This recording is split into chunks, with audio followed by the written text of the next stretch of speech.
All right, let's dive right in. We're about to crack open the historical records on a moment that almost, well, almost ended everything. This is the story of a civilization brought to its knees and the thing that answered its final, desperate prayer. To really get what happened next, you have to understand the sheer desperation of this moment.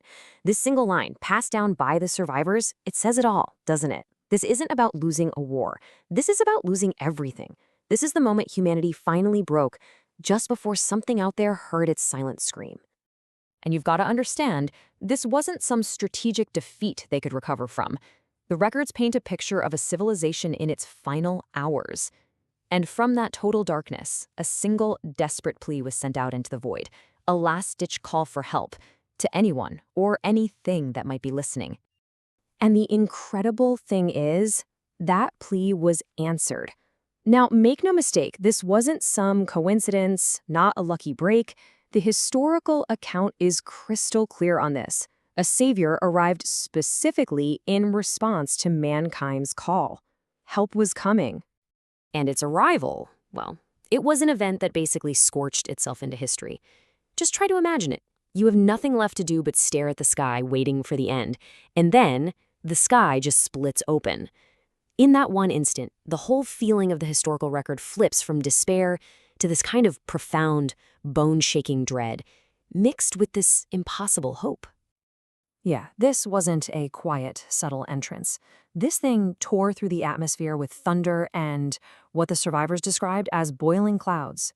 That suggests an arrival so violent, so powerful, that it was literally changing the weather around it. This was a being of pure, raw, elemental force. So what was this thing? The survivors, they had a name for it, the Painkiller. And their descriptions, they're just astonishing. To really understand the force that was just unleashed, we have to look at the being itself, this impossible fusion of flesh and metal. So here it is, the official designation from the records. The core of its identity is this bizarre hybrid nature, part biological, part mechanical. It's like a perfect synthesis of man and machine, and it seems like it was dispatched for one single purpose, to answer the call of a dying species. And this is where it gets really interesting, this mix of the mechanical and the emotional. I mean, it rides this thing called the metal monster.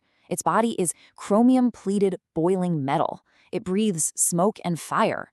But this wasn't some cold, unfeeling robot. The records are very clear. It was enraged and full of anger. This wasn't just salvation. This was pure vengeance. This really gives you a sense of the sheer scale of power we're dealing with. The survivors could only describe it by grabbing for the peak of their own technology and saying it was more than that. Faster than their fastest weapons, louder than their most destructive bombs, the Painkiller was operating on a level of physics that was just beyond human comprehension. So, with our savior on the scene, the conflict begins. But, to call it a battle isn't really accurate. This was a purge. It was swift, it was brutal, and it was absolute. All that rage was immediately channeled into violent, decisive action. And the assault didn't start with a weapon. It started with a sound, a terrifying scream that must have just shattered the nerves of its enemies. It was a warning, a declaration of intent, and the first wave of the attack all in one. And right after that scream came the physical assault. The records describe blasting bolts of steel, just this relentless, overwhelming storm of projectiles that apparently nothing could stand against. The outcome was never, ever in doubt.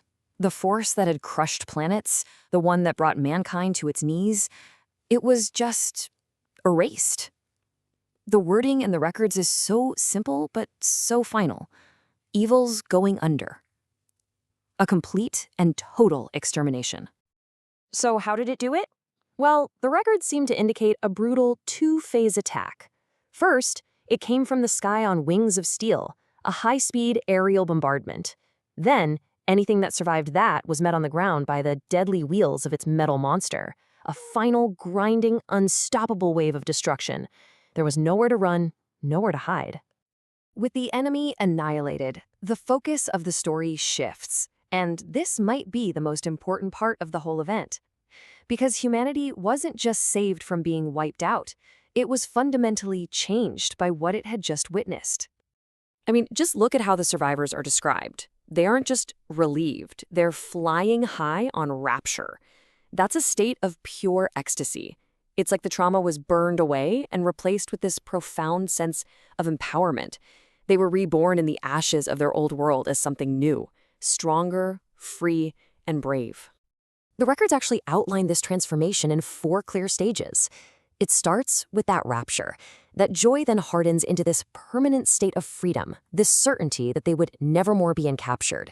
This liberation was so total, it's actually described as a resurrection, and that led to the final, almost unbelievable guarantee that mankind would now survive forever. And the savior, the painkiller? Well, once its mission was complete, enemy vanquished, humanity resurrected, it left. Just as dramatically as it arrived. It returned from the battlefield of Armageddon back to the skies, its purpose fulfilled. And that, of course, leaves us with the one question that has echoed through time ever since. Humanity got its second chance, a literal guarantee of survival. But the thing that gave it to them is gone. So was this a one-time violent miracle? Or is the painkiller still out there somewhere, a silent guardian, just waiting for the next time we scream for help? The records, they give us no answer.